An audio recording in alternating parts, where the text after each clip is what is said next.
वाराणसी के साथ गुरुदेव का भी कुछ खास जुड़ा हुआ है। आपने सुने ही होंगे कुछ कुछ स्टोरीज, पर एक छोटी सी स्टोरी ये है जिसमें मेरा जीवन का भी कुछ जुड़ा है कि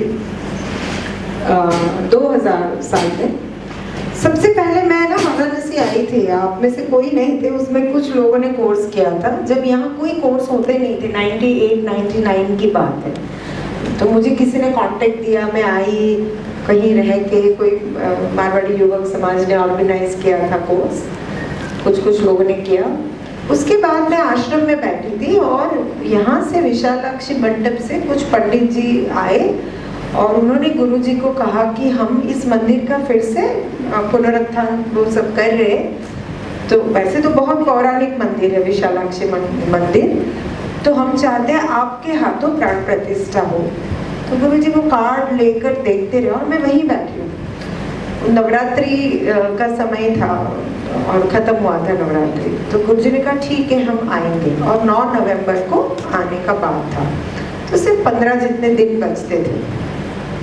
तो मैं वहीं बैठी थी, तो मेरे मन में थॉट आया कि मैं एक बार पहले बनारस गई हूँ।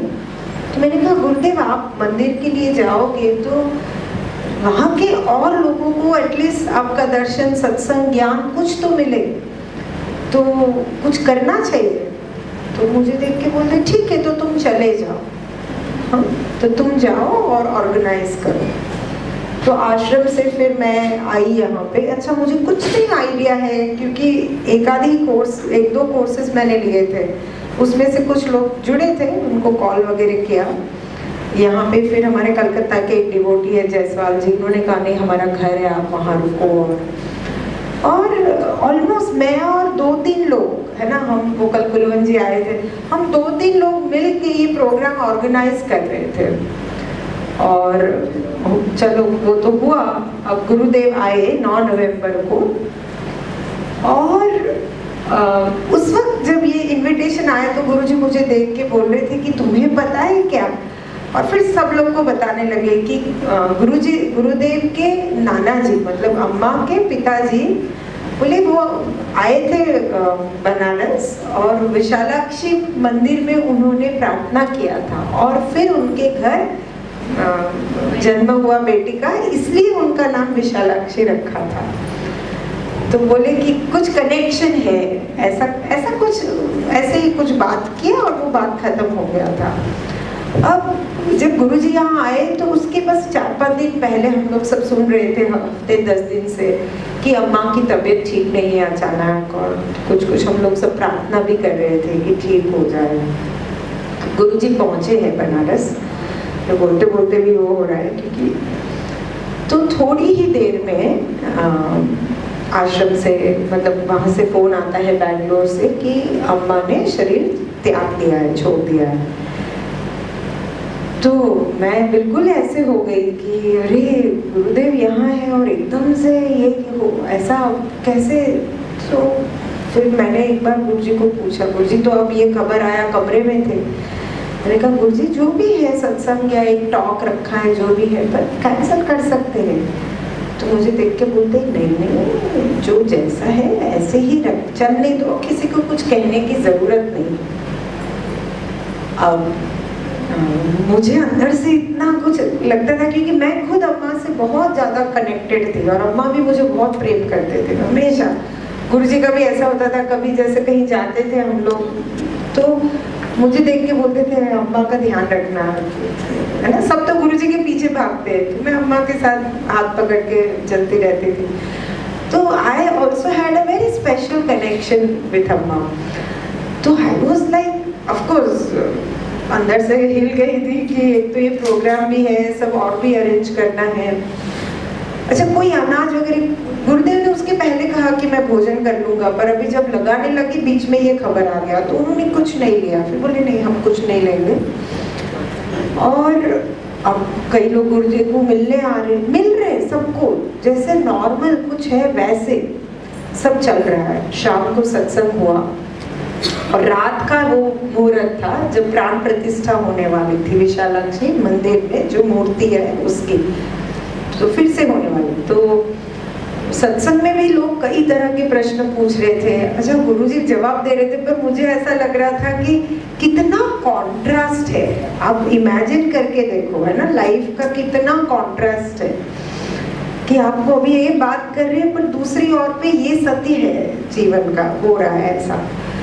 फिर सत्संग के बाद जब हम जा रहे थे तो मैंने कहा पता नहीं, गुरुजी स्टेज पे बैठे थे, इतना कुछ ऐसा अलग विभूति का ऐसा कुछ खुशबू आ रहा था। उसी वक्त शाम को वहाँ अम्मा का अग्नि संस्कार हो रहा था। तो ये मैं सबको बताती नहीं हूँ ये बात, पर समहाउ ये वाराणसी की बात है तो निकल रही है।